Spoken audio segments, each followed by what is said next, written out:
So hi, everyone who's here with us. You've been sneaking in. I'm used to Zoom requiring wait rooms, and so I'm like, what are these people doing here? I didn't let anyone in. So welcome. We're very happy you're here. You can be watching us here on Zoom or on the Facebook live stream on the Yellow Arrow Publishing page. I am still trying to get my life right with the tech stuff, so I'm sorry that I'm not as charming as I might be in real life. Okay, so we love that you are here for this Zoom reading of the Yellow Arrow Writers-in-Residence. Before we start the reading, there are, of course, always a couple things to say first. So first of all, my name is Carrie Graham. I am a writer and a teacher living in Highlandtown, Baltimore, and I have the distinct privilege and honor of being the inaugural writer-in-residence through Yellow Arrow. We're going to talk about that in a minute. And then this year, I have been the liaison between Yellow Arrow, the nonprofit, and our amazing writers-in-residence who you will be hearing from tonight. So for those of you who are unfamiliar, Yellow Arrow is a nonprofit that supports women identifying writers. And what's so cool about Yellow Arrow is that Yellow Arrow does that in multiple ways.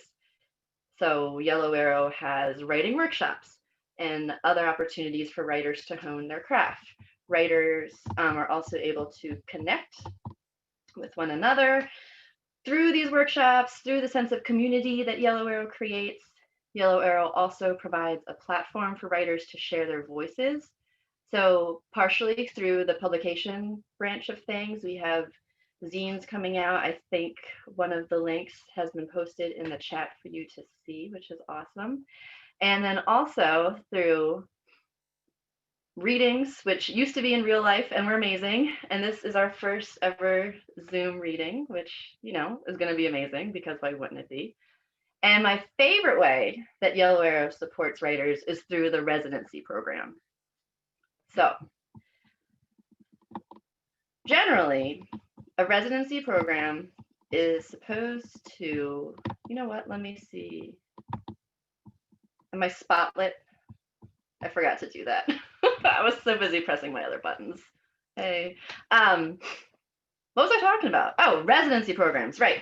So this is untraditional, non-traditional in two ways. First of all, residency programs generally are when, you know, you take a week, a weekend, a month, however long, and you go to some scenic, wonderful place and you like hide in this cabin and write, and it's really special and great.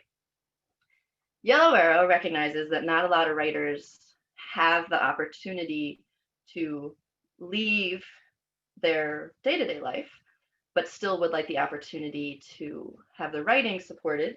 So Yellow Arrow created a residency program in which writers are welcome to write at the Yellow Arrow house and find like pockets throughout their day to, you know, leave the responsibilities that they usually have and just go and write somewhere and allow themselves to focus on writing without having to leave their regular lives. So already it was non-traditional. And then it got super non-traditional because, you know, pandemic. So these wonderful, wonderful writers, we were so excited to have them have the opportunity to, you know, whisk themselves away to somewhere in Highlandtown, but then that has not been as much of an option at all as we would like it to be. So thank you so much to the four of you for being patient and flexible and creative in ways beyond what you were expecting to be this year. So that is Yellow Arrow in a nutshell. That is the residency program in a nutshell. So what you'll be hearing from tonight are selections from what each of our four writers have written this year. And I just wanted to say before we start the reading that we will certainly be having a Q&A at the end. So, I just thought about something. So anyway, for people on Zoom, if you wanted to go ahead and be privately messaging me, you know, like the host feature, your questions as they come up, that would be fantastic. And I'll hopefully be able to multitask and read them at the end. I realize that if people are commenting on Facebook, I might not see that. So we'll do our best. I'll see if I can make that happen. Okay, so let's get started. Thank you so much. Our first resident reading tonight will be Barbara. So let me actually remove my spotlight and put it on our first reader. Hey, Barbara. So, Barbara Perez Marquez was born and raised in the Dominican Republic and holds an MFA in creative writing from Manhattanville College. She also writes short stories and fiction, usually using coming of age and LGBTQ themes in her work. Her work was first featured in a student collection in the 7th grade, the same year she decided she wanted to be a writer. Thanks so much, Carrie. And thank you everyone for coming. Really excited to be here and in the company of such awesome writers. I'm going to be reading from my short story entitled The Witch tonight. And hopefully you'll check out the rest of it on the zine. So links on the comments and whatnot. So make sure to grab a copy. So here we go. The Witch. The perfect autumnal afternoon has some very distinct characteristics. Crisp air blowing softly on your face, warm clothes to wrap yourself in, and a hot beverage to complement the reds and golds of the world. All of this was like second nature to Becky, it being her favorite season and all. On a perfect afternoon like this, she would always go out on a walk and return home for warm apple cider or hot cocoa. During this time of year, nothing managed to make her upset. The impending midterms and long amounts of coursework to be done, it could wait. The tedious preparations for the cold season ahead, that's what her building had a superintendent for. Becky much preferred to look at the changing colors of the trees and enjoy the briskness of the wind. It could keep her occupied until sundown. On this fateful afternoon, her attention was directed at the other people enjoying an afternoon stroll. It made her happy to see others appreciate this as much as she did. Having worn her combat boots, she ventured into a small detour through the overgrown paths of the park. While long since unmarked, it cut right through the premises and ended right at the entrance that faced her apartment building. With her earbuds in, she almost missed the sound of another pair of shoes on the crunching leaves. The temperature had dropped, but there had been no rain recently, which had crisped the dead foliage to perfection. Who else could possibly be around here? Spotting them just beyond the clearing she had just stopped in, Becky caught the glimpse of a gray cape among the foliage, and the air was permeated with the scent of sandalwood for a moment. Trailing after the figure, Becky set out on a small adventure to see what other use this area served for this person. After all, as far as she could remember, it'd been her own little secret. While her usual trek led her outward, this one led her deeper into the woods that composed the park. The figure didn't seem to have noticed her presence as they winded through the park's overgrown zones. Finally, where this person was heading came into view for Becky, the iron gates to the communal garden. Strange. Becky was sure the garden had been unused for a long time now. There was bound to be a chain and lock blocking passage. When the figure reached the gates, there was a catch of light for a moment that Becky assumed was the setting sun's reflection. Then the figure was walking through the open gates. Perhaps this person was the garden caretaker? If that was the case, then Becky definitely wanted to meet them. It never hurt to make a new friend. Reaching the gates herself several steps behind the other person, Becky noticed that this area was under the shadow of several trees. No sunlight reflected at any angles here. There were more pressing matters, however, like making sure she didn't lose the person. Beyond the gates, the garden was, of course, as overgrown and unattended as expected. But the figure had ignored that and walked on to the back wall of the garden. It was a dead end. Perhaps it was the cleaning protocol to start from the back. Now that Becky had a better view of the other person, she noticed several things. One, they were a woman, perhaps a couple years older than Becky. 2, she seemed rather unprepared to deal with an unruly garden in her flowing skirts and gray cape. Even the flower placed in her hair seemed out of place for a gardener busy at work. Then, Becky stopped in her tracks when she saw the stone wall that the woman had walked up to. She was writing on it with white chalk, and then, though Becky couldn't make out what, whispered something. It made the carved design slide up and, unbelievably, commanded the stone wall to move itself aside. Oh my goodness. It was out of her mouth before she could stop herself, but she put her hand over it as soon as she said it. Busted. Thank you.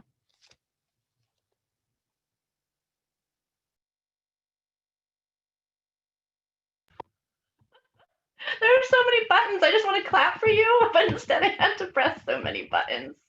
Yay. Thank you, Barbara.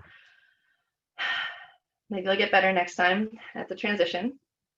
So we started you off with some fiction, and now, everybody, we have some poetry. So next up, we have India Kushner, who is a writer with the BA in Communications and Journalism from Goucher College. Fueled by tea and her love of books, she writes poetry and nonfiction. She has previously published work at The Tempest and in the Corvus Review. I need to let everyone see you, India.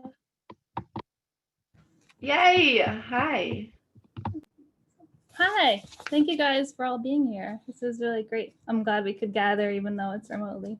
So I'm gonna be reading some poetry. My first one is called Crumbs. Melancholy peers over my shoulder, glaring at joy with waves of jealousy. Hot breath on my neck, pressing in to whisper, "Don't forget me, or else." I shiver as the S catches on the wind and travels down my spine, lingering. Armored to protect from unseen enemies, self-preserving in this odd two-step dance with anyone nearby, I ask, how can I ever forget you? This tumultuous year, a cascade of headline after headline, whiplashing me into anxiety. Since melancholy chased joy off, it's been eluding me. I trace the stark skies and cheerful changing leaves among the last vestiges of summer.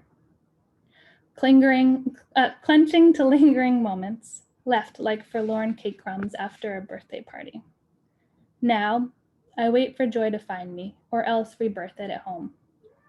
I have stopped nudging melancholy away, hissing at it, not now. Embracing the simple sadness and rawness of being alive. So the next one I will read is called Bridges. The sky hangs low, bloated with smoke.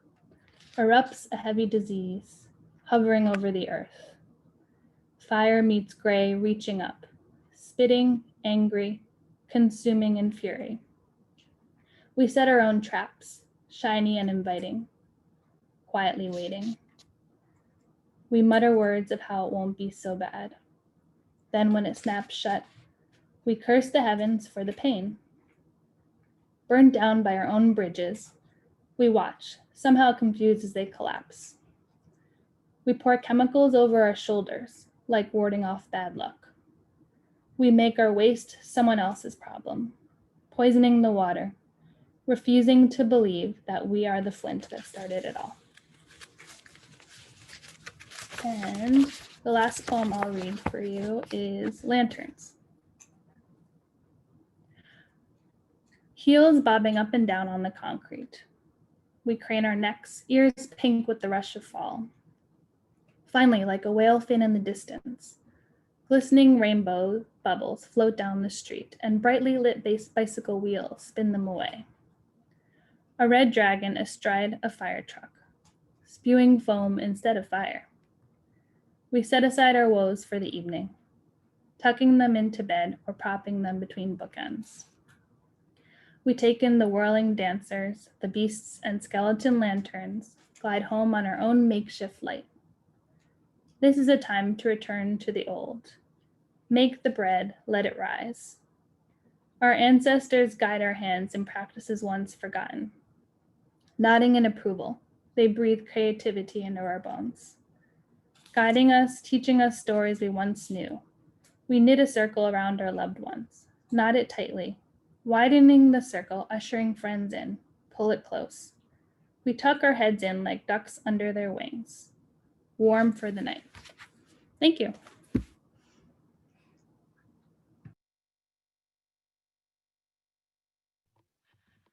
Thank you, India. So we're going to keep on moving right along.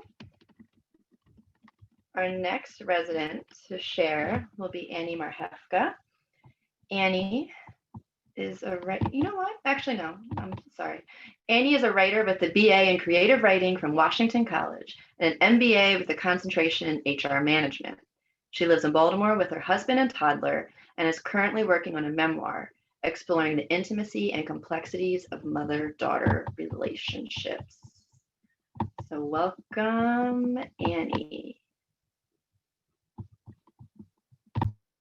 Hi, thank you, Carrie.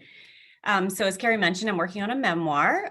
This began as a personal journey of self-reflection when my mom passed away in 2015.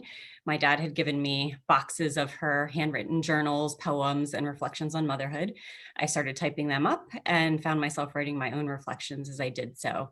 About a year into that, I came across a journal entry that turned my little side hobby into what I now consider my vocation. So I'm going to read you that journal entry and then some of my work. So her journal entry said, "There will come a day when I watch this family from afar, unreachable.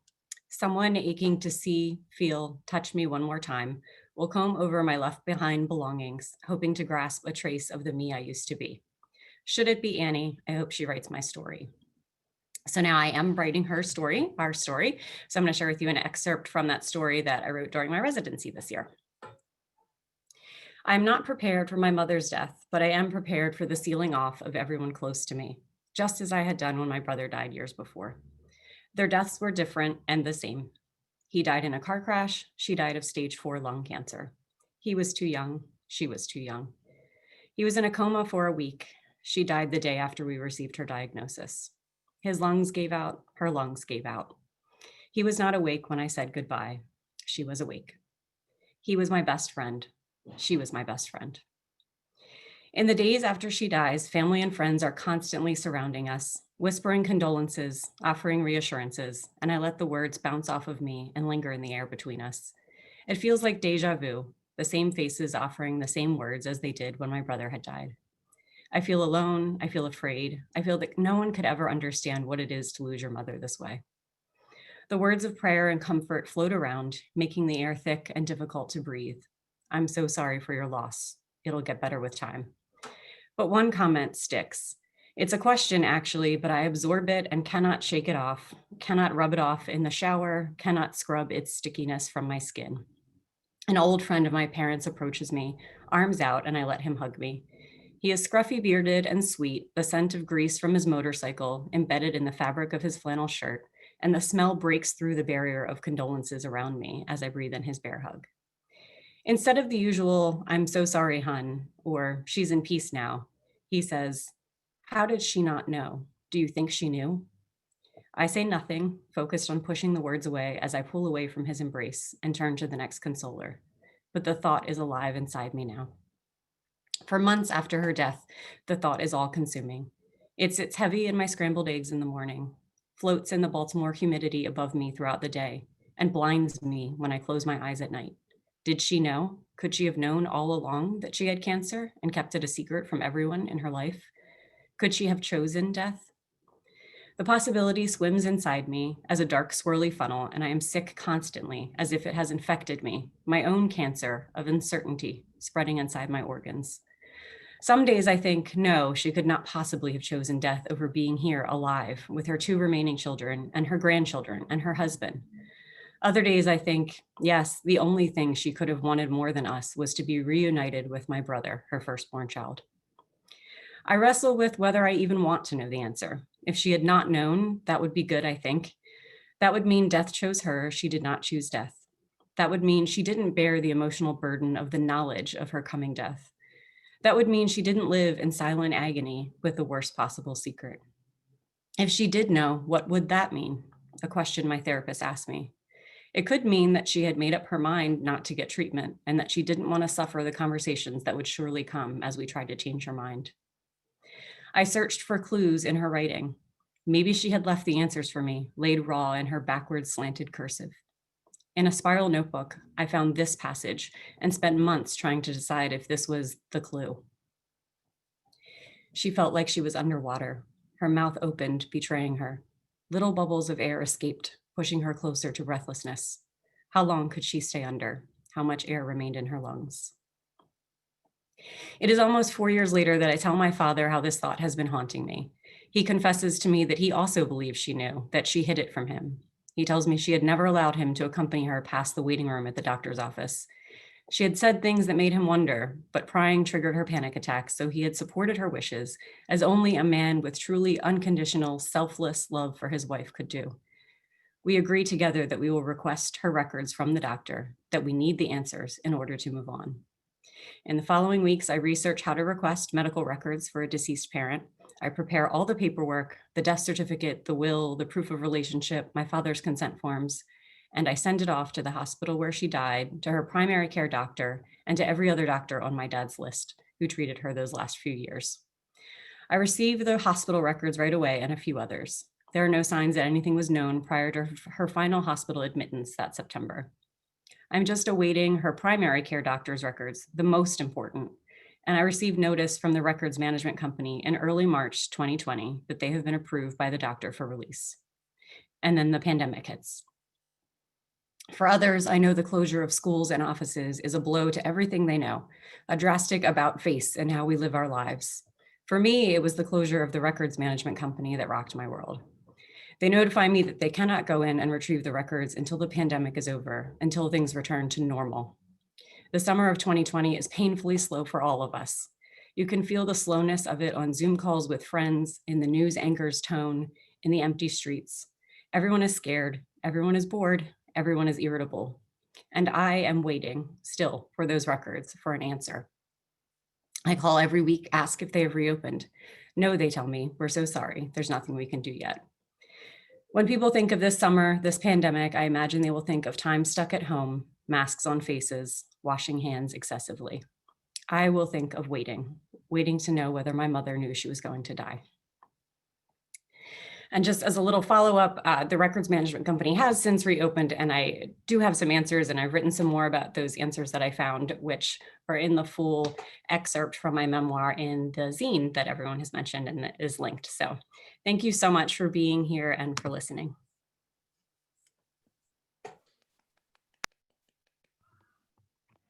Thank you, Annie. All right, so we have come to our final resident. Just as a reminder, everyone, please be sending questions you have. I've received a few for the Q&A. We would love to, have a little bit of follow-up discussion here with you. So, sorry, Kat. Stephanie Garon is a Baltimore-based environmental artist. Her artwork has been exhibited internationally in London, Colombia, South Korea, and the United States. Her writing, a critical aspect of her artistic process, has been published in international literary journals, and her poetry chapbook will be published in 2021 by Kingo Press. You can follow her on Instagram at Garon Studio. So thank you, Stephanie, and welcome. Thank you so much, Carrie. I am completely humbled to go after the other 3 writers in residence and remain eternally grateful for this experience, to be able to have written in this concentration this past year. This is a thank you. Yellow arrow. I've waited 30 years to walk into this room. Flashback to 15. I'm surrounded by pink lemonade walls, staring dust, rosy sheath cast on snow-crested trees right across the street. Nose pressed against a coal pane, I'm jotting poems in my 3-ring spiral. Pink pillows, a gingham embroidered comforter, and carnation patterned curtains cushion the space which is why I beg my parents for a traffic light for my birthday. Traffic light. At 15, functionality and practicality are as fleeting as the flavor of bubblegum. Red, yellow, green. It blinks, it brightens, it halts. It shouts, here, stop, go. It's pink's opposite. The light's loop symbolizes urbanity's movement. Like many teenagers awkwardly stuck in a snow globe of a countryside Whistler scene, I daydreamed of city life. I fantasized about being a writer in a city. I captured memories on paper like an abstract expressionist painter, using words instead of oil. Snapshots of time explained just through letters. The letters never got stamped because I was encouraged to secure a real job. I launched in and out of college. I piled my journals in my underwear drawer and crammed my toes into Navy heels. I could only walk so far before my entire body caved into itself, succumbing to society's standards. Self-diagnosed with an overactive imagination, it took me years to understand that civilization should label me as an artist. I catch small details like snowflakes on my tongue and melt simple ideas into philosophical mazes. When my daughter turned 3 years old, I enrolled in art school and took classes mostly at night. After a full day of processing the world around me, it would be difficult to fall asleep.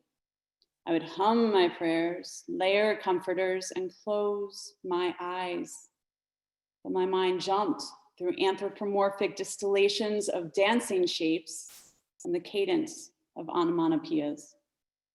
I would reach for my partner's hand to tether myself while I slid into the unconscious.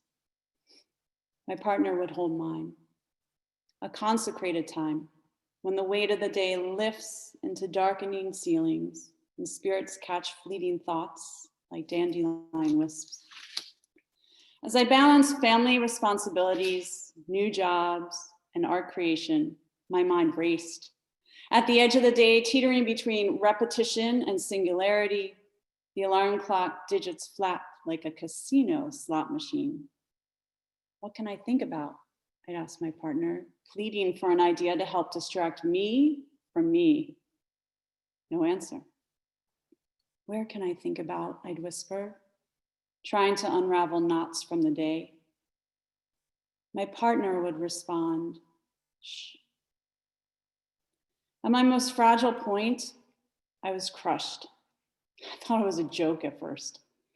Then I felt his hand slip in the grocery store and him change phone numbers without telling me. And silly me, I kept calling and reaching. Just one idea, then you can sleep. Shh. I curled towards the wall. I quickly taught myself how not to talk. It was easy. I was obedient, and there was an increasing number of rules to follow. I accumulated hushes like tally marks. I swallowed my ideas, shuttered the most sacred part of intimacy, that vulnerable intersection when your existence feels cradled. I didn't lose my voice, but I harbored it because those hushes continued throughout the day. They got louder and I got quieter. Luckily, contentment is not fodder for tangy writing. There are no more fights because I conceded. While roaming through museums one weekend, I stepped beneath a Zora Neale Hurston quote that peered at me like eyes on a Fitzgerald billboard. If you have it, you can't hide it, she hinted. There was an intention, a duty. I had kept silent for 2 years. Writhing in heartache on the tile bathroom floor one Sunday, I suddenly stopped sobbing. I've since heard this kind of moment is called an epiphany. It was really very simple. I remember being 15. I remembered what I had wanted for myself. My days and nights did not have to be numb. I did not have to accept this grotesque reality, but could redefine my own. I started writing again. By the third year, I decided to submit my work to a literary journal every time I was silenced. I had to be heard. I had to be heard by someone. The publications and art shows became my safe haven. I was nomadic. I did anything but sleep. I used letters to slowly form words as bricks to construct a foundation to stand. Guarded, I methodically built a fortress. Fast forward through empty place settings, and I'm here. Highlandtown's new digs for Yellow Arrow Publishing at the corner of Conklin and Main. The selected group of 4 writers in residence is taking a tour of the offices. Gwen, the executive director and visionary for this nonprofit publishing entity, escorts us through the townhome until we reach the top floor. She ushers us into a common room and gestures to proceed through the door. One by one, the women file into the dim space, turn around and stroll past me. I'm the last one to enter. 2 steps in, I stop. There are string lights strung around 2 rectangular windows, 1 writer's desk, and a wooden chair, carpet, nothing else. A windowsill harnesses blue one moment past sunset, frames a birch outside the window, and peers at a stoplight yawning from yellow to red. If I stretch my arms, I can almost reach both sides of the walls. It fits. I had stepped into my childhood dream. I'm told this is my space, but it's more of a portal. I created this almost perfect imaginary room for myself a very long time ago. That architecture that some people call shelter, others call home. Now it protected me and it protected my voice. The door has been opened and I have a lot to say. And if you can generously spare a minute, we can share this part of the journey together.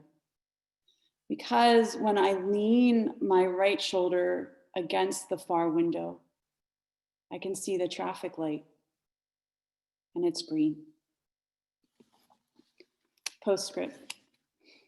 The Baltimore Stoop still leads to a yellow door, but the row house has transitioned owners. Yellow Arrow is an online entity again, offering virtual classes and author readings.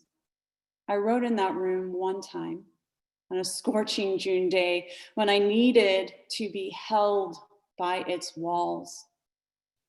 I was the only one in the house. I opened the window and peeked right to see the pink foam center.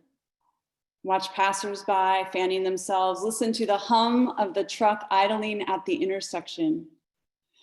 And leaning on my elbows at the edge of the windowsill, I watched as the traffic light strutted through its cycles. Thank you.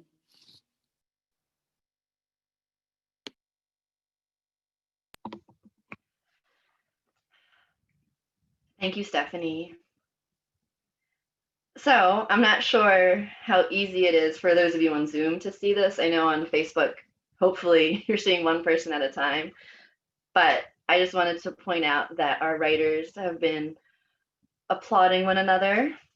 And while I so appreciate everyone's Zoom etiquette, like, oh my gosh, teaching online to my high school lovelies, it's not like this. So thank you everyone for your manners and your attention and attentiveness.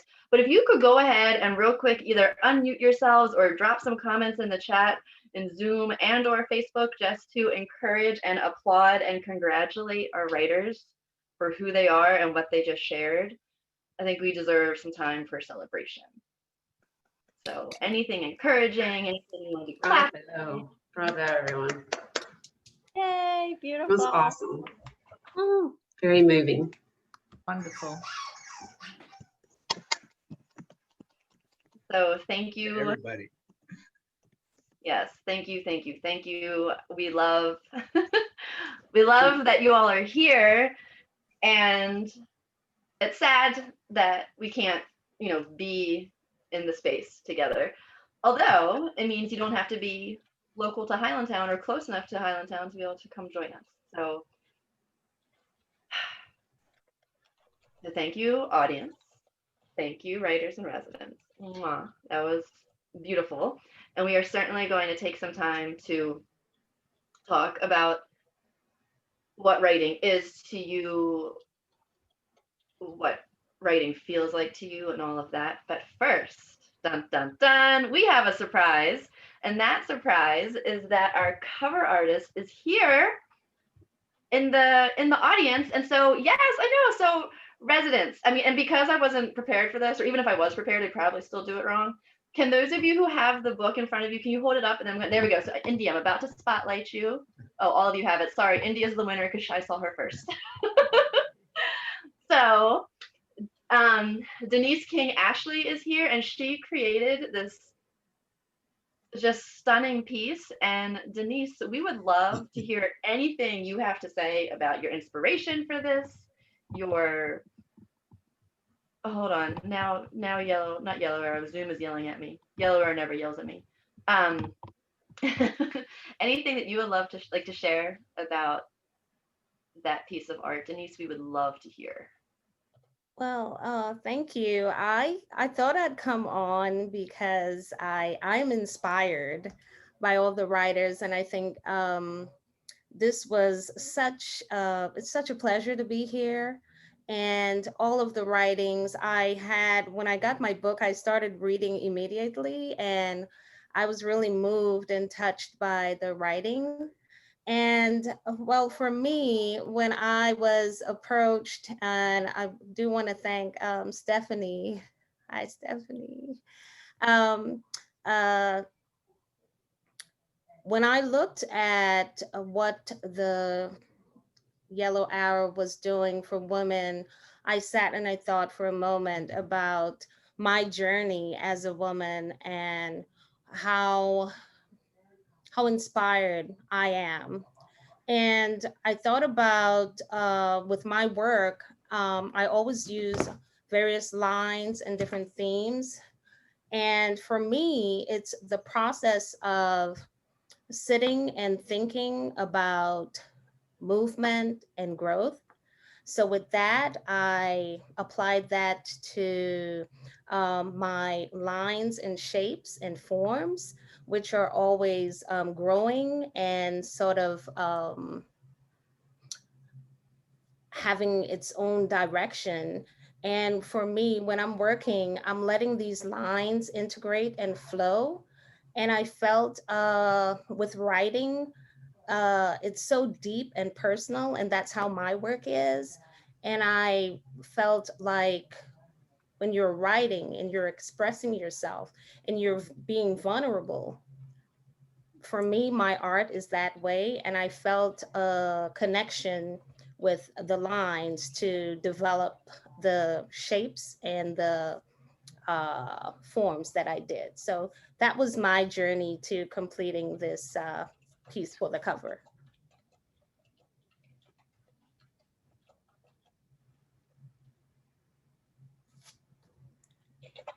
Thank you, Denese. I'm always so fascinated to hear a visual artist's process. So thank you for that.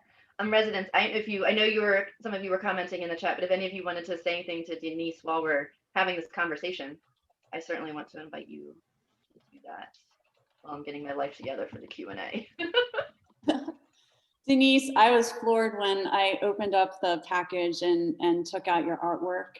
I always feel that way, and I've been blessed to be able to follow your art career a little bit, at least over the past 2 years. Equally inspiring, and I can't wait to see you grow, especially given what you drew. So thank you so much. Thank you. I appreciate that.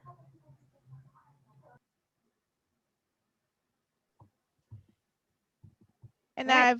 I'll just say, no, you're good. I've shared on the chat Denise's Instagram. So please go follow, share, and enjoy her amazing work. And thank you again for being part of this awesome scene. I think it really captured, it's always interesting to see books come together because covers don't always get to see the work ahead of time or vice versa. But I think they were a match made in writing heaven.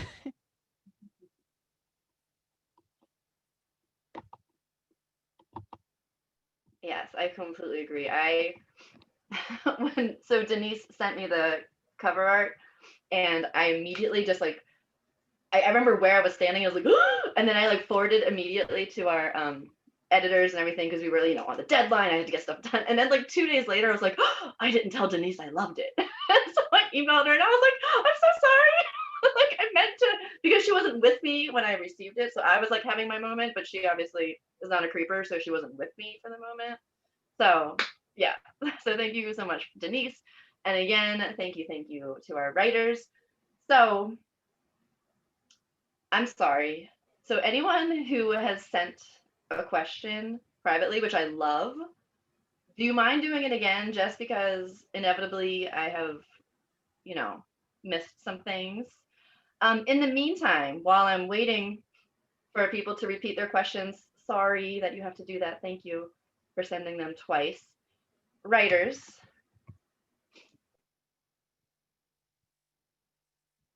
what was this year like for you compared to what you thought it was going to be, and how did that affect your writing?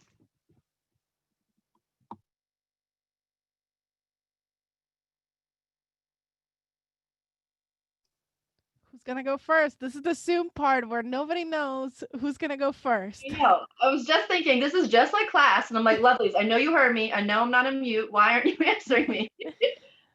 So, was that you volunteering, Barbara? Or Yeah, why not? I'm already talking. But I'll say for future questions, maybe we choose just point at someone. Just say you start. Yeah, you're calling someone. I'll bring out the teacher in me. Thank you. No problem. It was when I discovered Yellow Arrow and when I applied for the program, what really attracted me was that it was an urban, fitting to busy life residency. I think that is still quite unique about Yellow Arrow, and I hope that no matter what iteration it finds itself in, it continues to afford a space that way. Because like you said, Carrie, we often hear about these like like going off into the woods and disappearing for a week or a weekend or however long, and I don't have a car. So for me as a writer, it's actually really hard to find these writer spaces when they say it's like, you have to get yourself to like the Rocky Mountains. I'm like, how am I gonna get there? Like, I have a computer and I have a room in my house, like that's about it. So Yellow Arrow really allowed me to say, like, you know what, that's right, writing is happening in the city. We're making it happen where we can. So despite how crazy and turned over it ended up being, not being able to be in the house, knowing that we had the support for Yellow Arrow and saying like, you can create wherever you want to create. And I think that we stood up to that challenge in trying to be creative with Baltimore in mind. We said, can we make the art walk online, and participated on that? Can we meet in Patterson Park, which we all love, and was sort of like a central space from us, between us, around the city and Yellow Arrow and Highlandtown. So I think if anything, this year allowed us to take Yellow Arrow beyond Highlandtown as a neighborhood. I don't know what everybody else thinks. Hint, hint, what everybody else thinks. I can go next.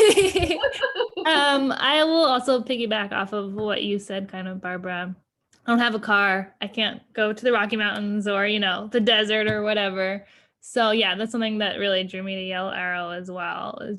It's willing to work with writers who are busy doing lots of other things besides being writers as well. And yeah, it's something where it's very nice to go to a remote place, but also when you come back, you still want to be able to do the writing. So it was a good lesson in that, I think, like figuring out how to make that space for yourself. And we definitely had a lot of fun with the retreat in July, and that was just sort of like further like confirming that you have to make space in your life for it, basically, I think.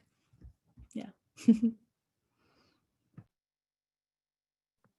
Yeah, and I'll just add, I think an added bonus was just the camaraderie that the four of us found along the way. I was hoping to build up a little bit of a writing network as part of the residency, and that I think by far was the best part of it, which is odd because you would have thought that having not been able to be in person, that would have been the biggest challenge. But you can see from our writing, the four of us are completely different writers, but we somehow just kind of got together and gave each other feedback and just motivated each other. And I'm just so thankful to have these three, not just writers, but also just, I think are also incredible women to go through this experience with.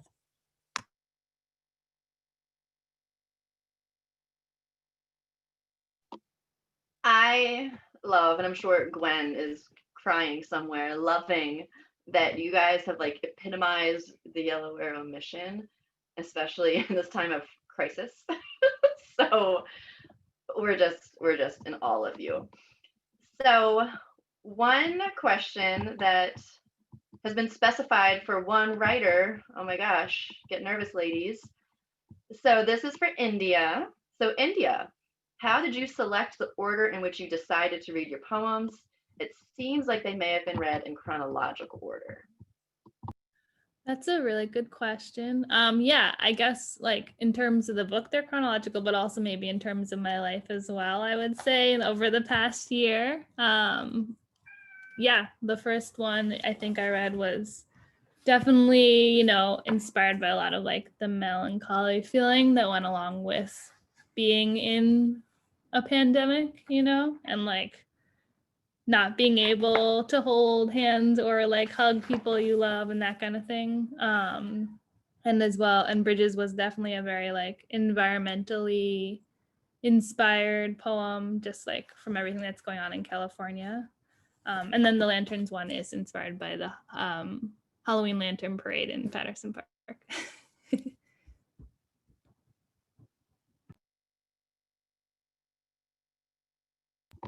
Thank you. I'm so sorry. I wish I had an assistant because all I want to do is pay attention to what you guys are saying, but instead I'm like, move the button and the mouse. So thank you, India, for explaining that and that insight to your poetic process. So I'm trying to think about how Annie had like hinted to this.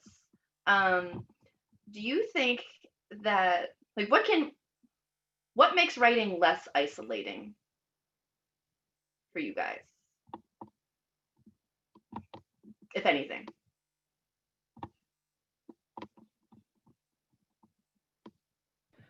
I think just like finding people, seeking out people, even if it's online, to like develop a practice with or like share your work with is really helpful because it can get kind of lonely. You can self-edit, but it's just much better to get someone else to look at it. And it's just a little bit lonely also trying to edit your work, I would say. I'd say working collaboratively, or especially at the editing phase, is critical. I mean, it's been critical to bringing my writing to just a better level, from simple things like grammar to being able to articulate my thoughts a little more clearly. Just having those eyes, but also in terms of especially the Yellow Arrow environment, adding that moral support, that moral comfort. I'm not even talking about like from a COVID perspective, but just in you know, this mutual respect that we're all here to kind of mess up together, and we all are ambitious and have goals for our writing, but we're on that journey together.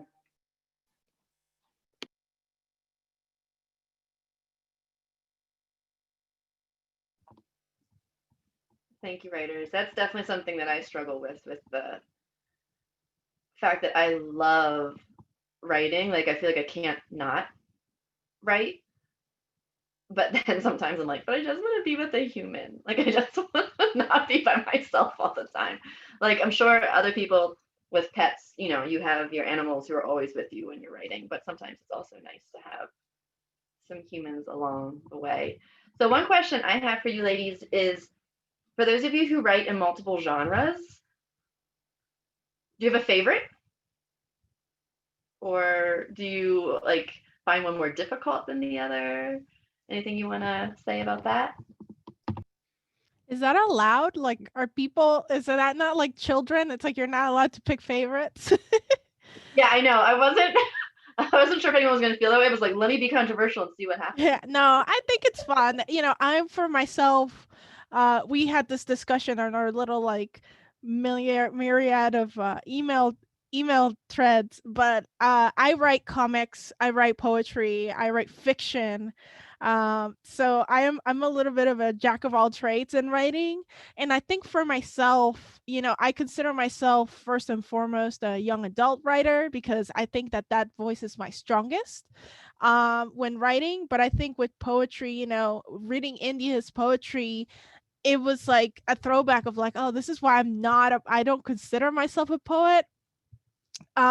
Because I feel like it's such an emotionally present approach to writing, where I feel I'm like, you know, like I just don't feel genuine, or I feel like my poetry is genuine enough, and then there's that ingenuity to it that I gotta be in the right place in the right mind. Whereas like with young adult and fiction in general, creative fiction is a little more lenient. You know, it allows us to like just go use your imagination and explore those emotional moments, even if you might not be in those emotional moments at the point in time you're creating it.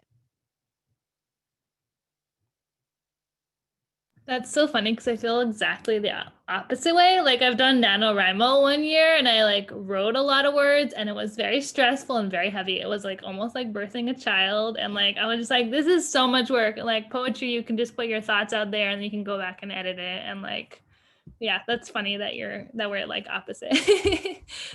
India, what's NaNoWriMo? I know I talk about it, like people know, and then they're like, what are you saying, first of all? And what's so hard about it? So can you just explain real quick, NaNoWriMo? Yeah, sorry. So National Novel Writing Month is a month in November where you dedicate time to reach your writing goal of writing 50,000 words, which I've never done. I think I got up to like 35 or 40 once, but I've only done it once. So Excellent. And how about you, Stephanie, as someone who creates with, and I feel like you knew this was coming, someone who creates with pen and paper and then like everything gorgeous that I've seen you do with your visual art. What is that like for you? You're so kind. This piece in particular was a huge leap for me to write, number one, something that was expressive and certainly in this format. I'm not sure I'm ever going to do it again. That's where I'm at with it. I write poetry. I write in phrases, and I write before I start creating my art, as I am literally on the paths, sourcing materials for my art.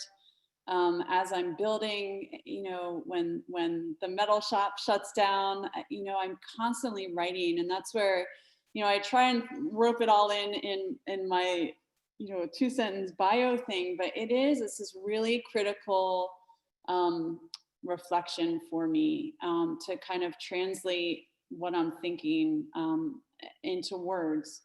So most of my poetry, or what I would label as poetry, aligns with certain visual pieces. And I've had the opportunity, luckily, to have a couple shows where I could place them adjacent to each other, where I would have a piece and then have my writing next to it. But that's very rare. So this was this was remarkably uncomfortable for me.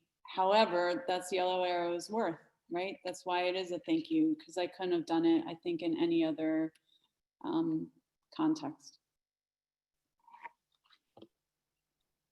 So Denese read my mind because I was about to actually direct a question to Annie specifically about this topic. So Denise just asked, everyone has been so transparent and there's been so many personal stories.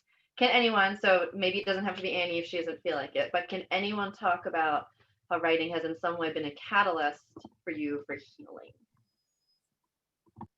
I can chime in. Yeah, so obviously from the piece that I read and what I talked about with the project I'm working on, obviously it's very, very personal to me. It's trying very hard not to cry while I was reading. I made it through it okay there. But yeah, I mean, writing is absolutely therapy for me. And it's funny, just kind of a little example of that. Recently, I just finished a 5-week writing workshop that was great. But when I first signed up for it, the instructor told us we had to write a minimum of 3 handwritten pages every morning as soon as we woke up. And I was just overwhelmed. I have a toddler, so not the easiest task in the morning. That means getting up earlier than her and giving myself time to do that before I have my coffee.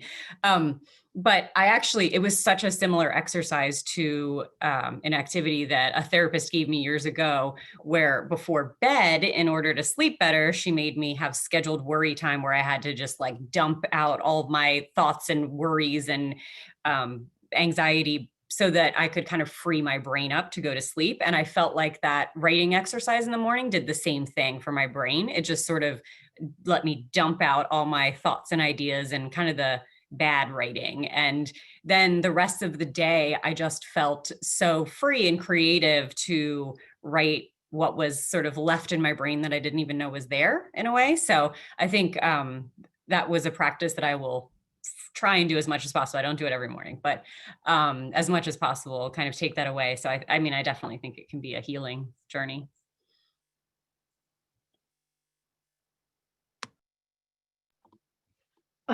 I don't know if you saw my face, but when you said 3 handwritten pages, I was like, what?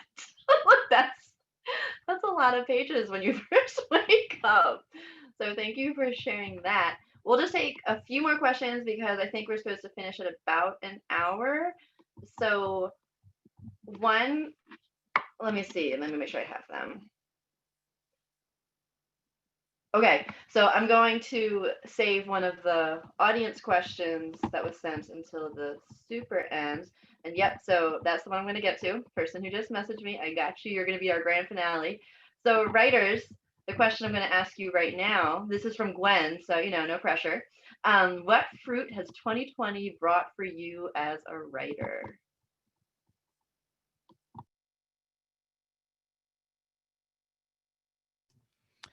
All of these awesome writers, right?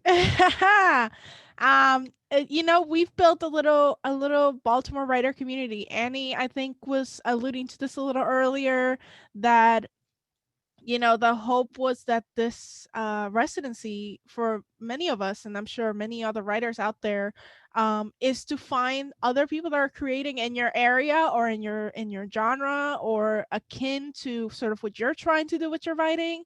So it was really nice to know that there are other writers out there. I feel like we know that inherently, like there are books on the shelf and people that we're reading and whatnot, but it's sometimes hard for writers to find people that you can call like your writing circle. And I think that the residency, especially in this year, forced us not to be sort of like these writers in the throes of their own writing in their 2 months, but instead we worked for the full year. We were interested in like, how can we make this residency about all of us, about Yellow Arrow throughout the whole year, as opposed to sort of like segmented input.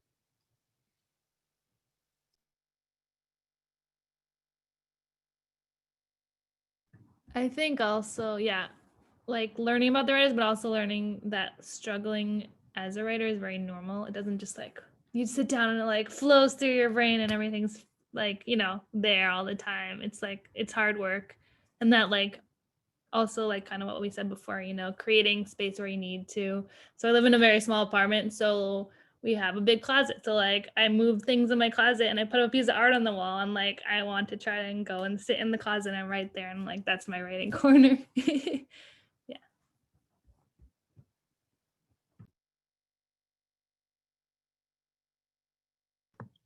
Yeah, and I'll just say, I think the biggest step for me that I took this year was actually just sharing my writing. I write all the time. I have in my entire adult life, but I never share.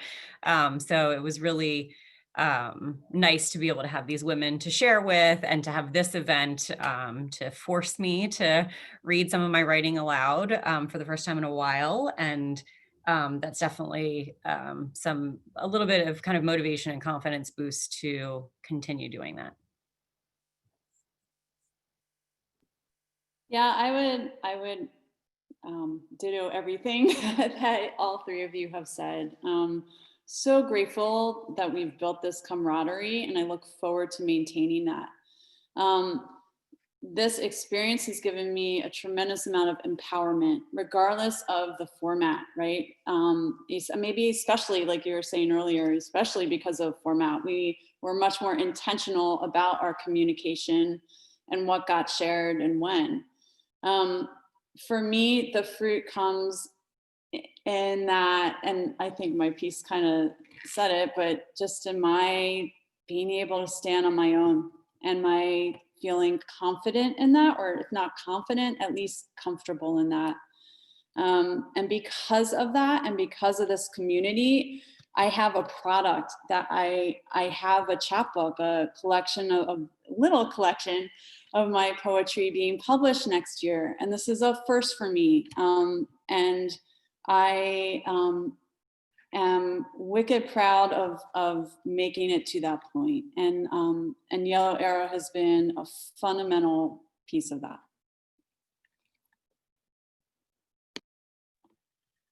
Oh, I wish I didn't have to keep talking so I could just process what you guys are saying, because that's really powerful. Before we transition out, we have the question that I love for our grand finale. So, writers, what do you think non-writers should understand about the craft of writing?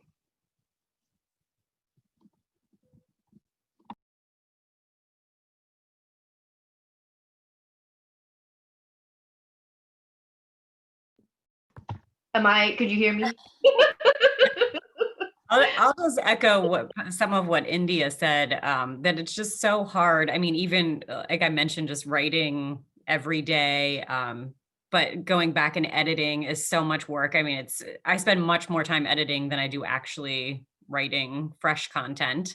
And actually, it just reminded me of a moment this summer when I ran into Gwen actually at the playground with our daughters, and I didn't even recognize her. She waved to me. We had masks on, and it was sort of at the beginning of the pandemic, I think. And I didn't recognize her out of the Yellow Arrow setting with a mask on. But the first thing we talked about with each other was our writing, of course. And she asked me if I'd been writing, and I said no, and I asked her and she said no, and we both had this like guilty sort of reaction. And it's such an isolating activity, especially during a pandemic when you can't get together with other writers. So but after I saw her, I just was like, I have to go home and write, and I did. So I think just having that connection with people and forcing yourself to have that connection with people really can make a difference and make you kind of keep at it.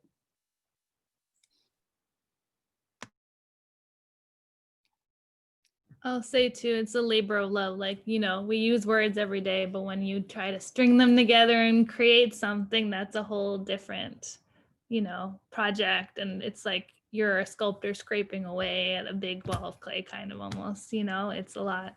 There's a lot more to it than you think. And I would say that so many people get stuck because they judge their work. They judge it against somebody else's, something else that they've read, and that each writer, just like each artist, has their own voice. And so it's important for you to figure out, it's been important for me clearly to figure out that you have your own unique voice and to honor that.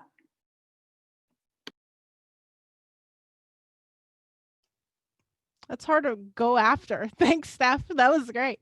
No, but I think, to resonate with everybody else has said, I think at the end of the day, anybody can be a writer. I think that a lot of people get stuck because they don't want to share. They don't know how to get it out there. But at the end of the day, everybody can be a writer. I think that what makes a writer not a writer or a writer, it's really making it easy that you're a writer, right? Like it's like that shelf product, that zine that's finished, that published work. I'm like, that's like 3 years of work at least. Anytime that anybody sees anything. And I think that people sometimes akin that shelf product to like, oh, you're just beautiful words and wonderful prose, and you must have a gift. I'm like, no, I just really stuck to it because I loved it, like India said, and like Annie said, there's an accountability that a lot of people don't know is inherently part of the process. Thank you. You all had wonderful answers to our grand finale question. So before we wrap up, I just wanted to give everyone who is watching and listening an opportunity to again applaud not only our writers, but our cover artists as well. So again, if you want to unmute yourselves, drop all your comments, give your reactions, all the love, because this has been so powerful. Yay! Oh my God! Yay, y'all. Way to go. This is like this new version of writing. Good job. Yes. So thank you. Thank you for loving our writers. Thank you for being here. So residence, I don't remember exactly what I said, but I remember being at the Yellow Arrow House in February, I guess, when we had like our unveiling of you all. And it was a packed house. Congratulations, Gwen. That was a fantastic reading that night. And then we got to introduce you all. And this was when we had heard of coronavirus, but it wasn't gonna change our lives. And I remember talking about the residency and asking that room full of crowded people to send you all like collective creative energy. I remember asking everyone to help you all feel nurtured and nourished in this year that was dedicated to your writing. And so many times throughout this year, I've just been so sad at what should have been and could have been and wasn't. And I just want you all to know, I know I'm speaking for Gwen too, even though we didn't officially collaborate on this. Like, we are just so grateful for everything that you made of yourselves and made together and made in conjunction with Yellow Arrow and in Yellow Arrow's name. So you are so special. We are so grateful. You have given some redemption to this ridiculous year, and it's been an honor to work with you all. So thank you to our wonderful people watching and loving from afar or close, and have a good weekend. Take care, everybody. Farewell. Thank you, everyone.